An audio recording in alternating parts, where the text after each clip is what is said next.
All right, in this video, we're going to show how to calculate density. So density is represented as the mass over the volume. And so typically you're going to see mass in grams, volume, and milliliters. Now, whenever we're working with three variables, we can make a triangle. And we're going to put density here. We're going to put the mass on the top, and we're going to put the volume on the bottom. All right, so let's just say hypothetically we want to calculate for density. We're going to cover our finger over density. And so density is going to be the mass divided by the volume. This little portion here kind of shows you the top to the bottom. All right, now let's just say hypothetically you need to calculate mass. Cover the M. Mass is now going to be density times the volume. And then if we want to solve for volume, cover V, and it's going to be mass over the density. So 3 easy ways to do these conversions with very simple math. So cover whatever you're looking for.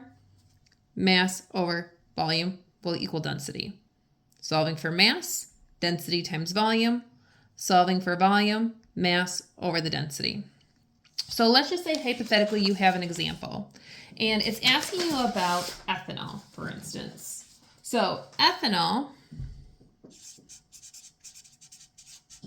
has a density of 0.789 grams per milliliter. And then it also tells you that you have 18.8 grams of ethanol.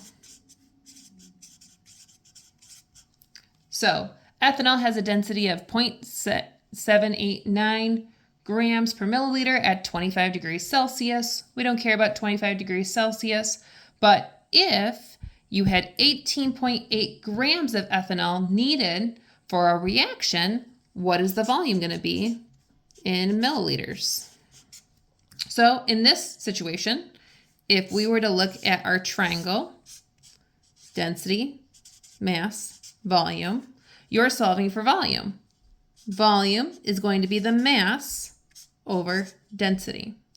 And so when we go to write this, we're going to do volume equals 18.8 grams divided by our density, our 0.789 grams per milliliter.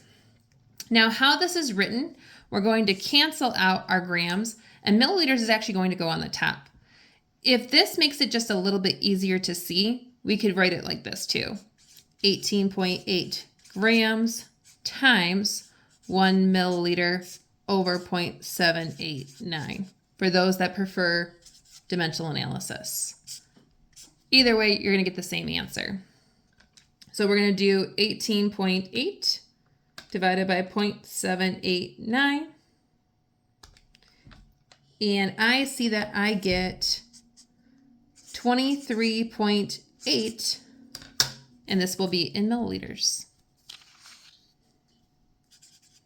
And then same thing down here, 23.8 milliliters. All right, I hope this makes sense.